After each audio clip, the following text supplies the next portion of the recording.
Hello everyone, welcome to Exam Success Mantra. Myself Sonali Bharadwaj. Guys, आज हम करेंगे lesson number 4 जो कि हमारा आदिवासियों से रिलेटेड है। आदिवासी दीकू और एक स्वर्ण युग की कल्पना। अभी तक के जो हमारे चैप्टर्स थे उसके अंदर हम लोगों ने पढ़ा था कि किस तरह से ईस्ट इंडिया कंपनी यहाँ पर आई थी व्यापार के उद्देश्य से। उसके बाद हमने सेकंड चैप्टर में पढ़ा था कि उन्होंने शहरों में कौन कौन सी व्यवस्थाएं किस तरीके से उन्होंने लागू करी और किस तरह से उन्होंने यहाँ पर अपनी पैठ जमाई, जो कि रियासतें थी, शहर थे, किस तरीके से उन्होंने वहां पर अपना जो अधिकार है वो स्थापित किया। थर्ड चैप्टर जो था हमारा गांव से रिलेटेड था। जब उन्होंने शहरों पर अपना पकड़ बनानी शुरू करी तो धीरे धीरे उन्होंने गांव की तरफ रुख भी किया, जिससे कि उन्होंने अलग अलग व्यवस्थाएं जो थी वहां पर चलाई। स्थायी बंदोबस्त के बारे में पढ़ा था हमने, महालवारी व्यवस्था के बारे में पढ़ा, अलग अलग व्यवस्थाएं जो थी वो चलाई थी हमने। झांसी की रानी के बारे में भी पढ़ा था, विलय की नीति के बारे में। ठीक है, तो ये सारी चीजें अब तक हमने क्लियर की हैं। आगे आज हम करेंगे जो चैप्टर है लेसन नंबर 4। अंग्रेजों ने जब शहरों की तरफ रुख किया, उसके बाद उन्होंने गांव की तरफ बढ़ते चले गए।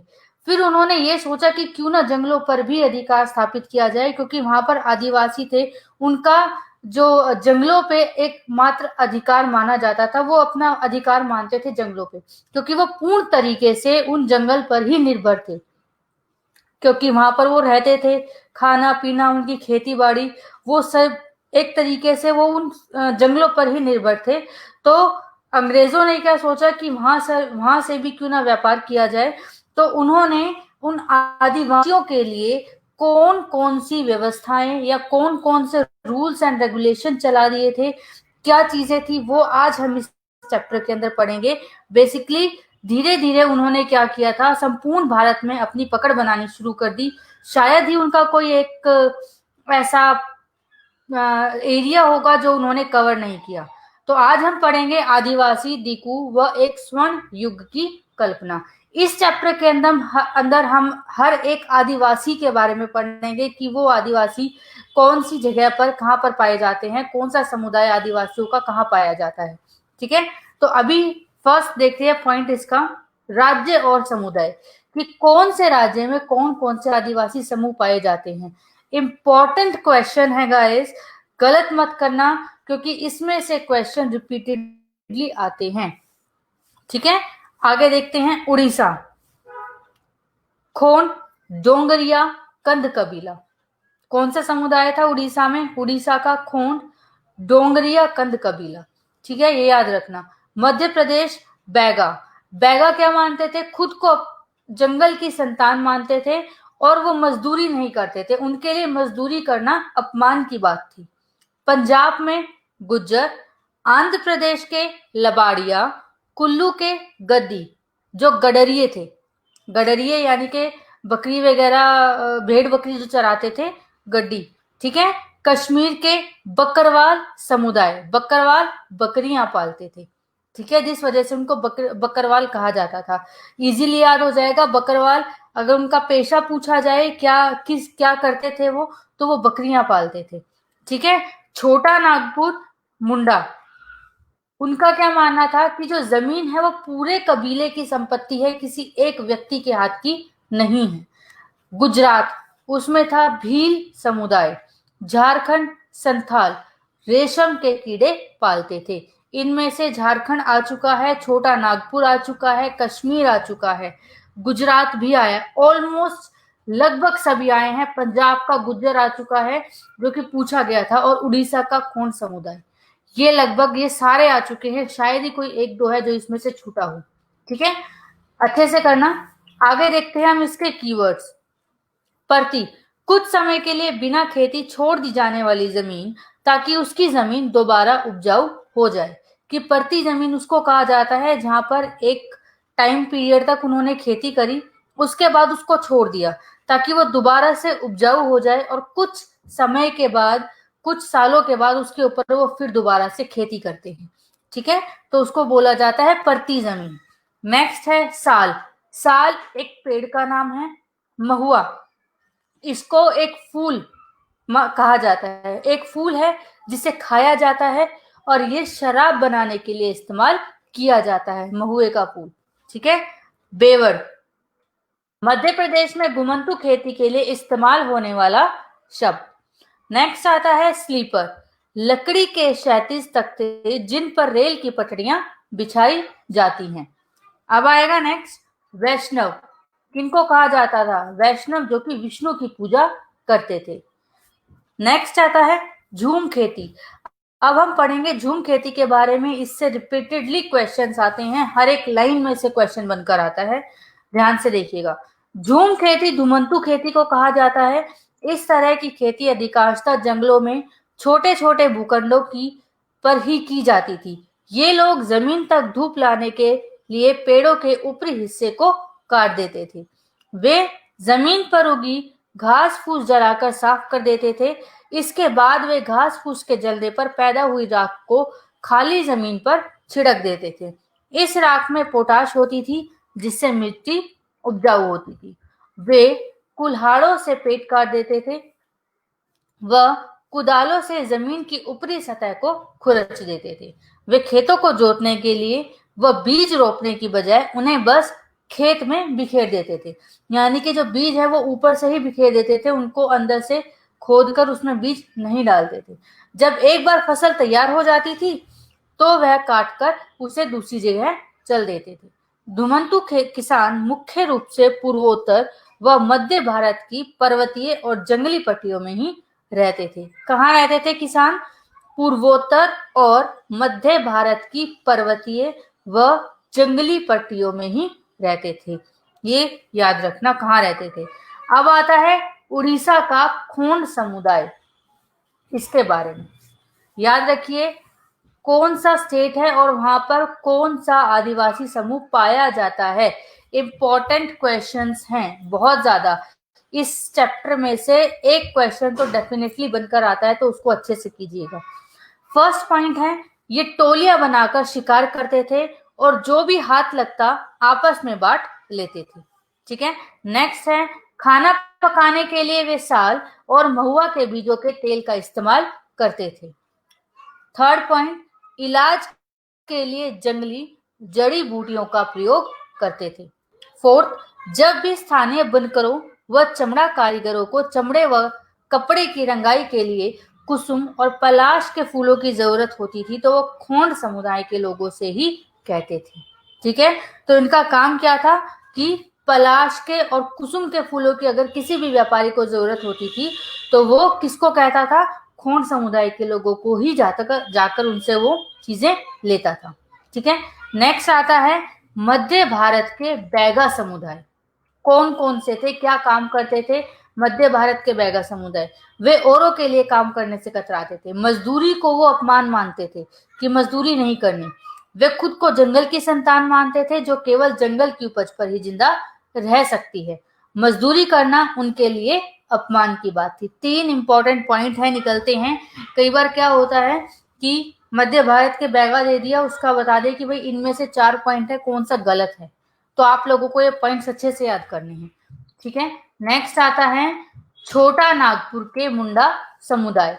जमीन पूरे कबीले की संपत्ति मानी जाती थी। जमीन पर सबका बराबर का हक होता था। फिर भी कुल के कुछ लोग औरों से ज्यादा ताकत जुटा लेते थे। कुछ मुखिया बन जाते थे और बाकी उनके अनुयायी। जो ताकतवर होते थे वे खुद खेती करने की बजाय अक्सर अपनी जमीन बटाई पर दे देते थे। ठीक है। नेक्स्ट आता है पूर्वोत्तर राज्यों के झूम काश्तकार। कौन कौन से थे? झूम खेती, जो कि अलग अलग एक ही लगातार काफी लंबे समय तक उस पर खेती नहीं की जाती थी, कुछ टाइम के लिए छोड़कर कहीं और जाते थे और जब वो उपजाऊ हो जाती थी तो वो दोबारा उस जगह पर खेती करते थे। तो वो थी झूम खेती जो हमने अभी पढ़ी। ठीक है। तो पूर्वोत्तर राज्यों के झूम काश्तकार इस बात पर अड़े रहे कि उन्हें परंपरागत ढंग से जीने दिया जाए। व्यापक विरोध के फलस्वरूप अंग्रेजों को उनकी बात माननी पड़ी और ऐसे कबीलों को जंगलों के कुछ हिस्सों में घुमंतू खेती करने की छूट दे दी गई। नेक्स्ट आता है 1906 में वन सत्याग्रह कौन कौन से थे? 2 इसमें बताए हुए हैं, इंपॉर्टेंट है, अच्छे से करना। 1906 में सोंगरम संगमा द्वारा किया गया था एक वन सत्याग्रह, और सेकंड था 1930 में मध्य प्रांत में शुरू हुआ था। राइट। नेक्स्ट आता है संथाल। झारखंड में हजारीबाग के आसपास रहने वाले संथाल रेशम के कीड़े पालते थे। याद रखना, संथाल किसके लिए प्रसिद्ध थे? रेशम के कीड़ों के लिए। रेशम के कीड़ों को, कृमि कोशों को इकट्ठा करने के लिए रेशम के व्यापारी अपने एजेंट को भेजकर आदिवासियों को कर्जे देते थे। 1000 कृमि कोशों के लिए 3-4 रुपए मिलते थे। इसके बाद इन कृमि कोशों को बर्धमान या गया भेज दिया जाता था, जहां उन्हें 5 गुना कीमत पर बेचा जाता था। अच्छे से एक एक पॉइंट समझना। रेशम उत्पादकों को मामूली मुनाफा ही होता था। स्वाभाविक है कि बहुत बड़े आदिवासी समुदाय बाजार व व्यापारियों को अपना सबसे बड़ा दुश्मन मानते थे। क्यों? क्योंकि उनको कर्जा दिया जाता था जो कि 3-4 रुपए के बराबर होता था, ज्यादा नहीं, 1000 कृमि कोशों के लिए, और उनको उनसे लेकर, कम रेट पर लेकर, दुगने तिगने 5 गुना कीमत पर जो था मार्केट में आगे बेचा जाता था। राइट। नेक्स्ट आता है, देश के विभिन्न भागों में जनजातीय समूहों ने बदलते कानूनों, अपने व्यवहार पर लगी पाबंदियों और नए करों व व्यापारियों और महाजनों आदि द्वारा किए जा रहे शोषण के विरुद्ध कई बार बगावत की। 1831 से 32 में कोल आदिवासियों ने और 1855 में संथालों ने बगावत कर दी थी। मध्य भारत में बस्तर विद्रोह 1910 में हुआ। याद रखना, बस्तर विद्रोह कहाँ हुआ था? मध्य भारत में, और 1910 में क्वेश्चन आ सकता है। और 1940 में महाराष्ट्र में वर्ली विद्रोह हुआ था। नेक्स्ट आता है बिरसा मुंडा के बारे में, इंपॉर्टेंट है, अच्छे से करना। जन्म 1870 के दशक के मध्य में हुआ। सेकंड, उनकी परवरिश मुख्य रूप से बोहोंडा के आसपास के जंगलों में हुई। थर्ड, किशोरावस्था में वे जिन विचारों के संपर्क में आए उनसे वह काफी गहरे तौर पर प्रभावित थी। उन्होंने मुंडाओं से आह्वान किया कि वे शराब पीना छोड़ दें, गांवों को साफ रखें व डायन और जादू टोनों में विश्वास ना करें। ये लाइन आई थी कि बिरसा मुंडा के बारे में बताया था कि मुंडा जो जनजाति है उनके बारे में कौन सी चीजें सही हैं। तो उसमें से एक ये लाइन थी कि वो जादू टोने में विश्वास ना करें। ठीक है, बिरसा मुंडा के लिए उन्होंने लोगों से आह्वान किया था कि बिरसा मुंडा ने क्या आह्वान किया था कि वो जादू टोने में विश्वास ना करें और अपने गांव को साफ रखें। नेक्स्ट आता है फोर्थ पॉइंट, अंग्रेजों को बिरसा आंदोलन के राजनीतिक उद्देश्यों से बहुत परेशानी थी। यह आंदोलन मिशनरियों, महाजनों, हिंदू भूस्वामियों व सरकार को बाहर निकालकर बिरसा के नेतृत्व में मुंडा राज्य स्थापित करना चाहता था। फिफ्थ, जब आंदोलन फैलने लगा तो अंग्रेजों ने 1895 में बिरसा को गिरफ्तार कर दंगे फसाद के आरोप में 2 साल कैद की सजा सुनाई। ठीक है। नेक्स्ट आता है, अब ये आंदोलन क्यों महत्वपूर्ण था? 2 मायनों में महत्वपूर्ण था। पहला, इसने औपनिवेशिक सरकार ने एक ऐसे कानून लागू करने को मजबूर किया जिससे दीकू लोग आसानी से आदिवासियों की जमीन पर कब्जा ना कर सके। अब उन्होंने आंदोलन किया था तो उससे ईस्ट इंडिया कंपनी को, अंग्रेजों को मजबूर होना पड़ा ऐसा कानून लागू करने के लिए कि वो किसी भी आदिवासी की जमीन पर कब्जा ना कर सके, आसानी से वो कब्जा ना कर सके, ऐसे कानून लागू कर दिए थे। इसने एक बार फिर जता दिया कि अन्याय का विरोध करने व औपनिवेशिक शासन के विरुद्ध अपने गुस्से को अभिव्यक्त करने के लिए आदिवासी सक्षम हैं। ठीक है, तो भाई ये था आज का आप लोगों का लेसन नंबर 4। आज की क्लास यहीं पे खत्म होती है, थोड़ा छोटा सा था पर आप लोगों के लिए बहुत इंपॉर्टेंट है। रिपीटेडली क्वेश्चंस आते हैं, रिपीटेडली। नेक्स्ट हमारा चैप्टर है लेसन नंबर 5, जब जनता बगावत करती है। 1857 और उसके बाद 1857 की क्रांति सबसे महत्वपूर्ण मानी गई है और सबसे पहली प्रथम क्रांति मानी जाती है स्वतंत्रता की। अगर हम पढ़ें इसको, अच्छे से हमने पढ़ा होगा, अगर तुम लोगों ने भी देखा होगा, एनसीईआरटी पढ़ी होगी, तो स्वतंत्रता का सबसे पहला बड़ा संग्राम जो है 1857 का माना जाता है। तो कल हम करेंगे लेसन नंबर 5, इसी के बारे में बात करेंगे। अगर आज के टॉपिक में किसी को कोई प्रॉब्लम होती है, कोई क्वेरी हो किसी की, तो आप मुझसे कमेंट में पूछ सकते हैं, अभी या फिर बाद में कभी भी।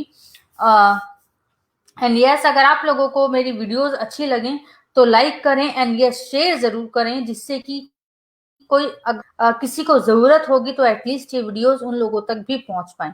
And thank you so much for watching my video, and कल मिलते हैं 2 बजे, and thank you so much and have a nice day.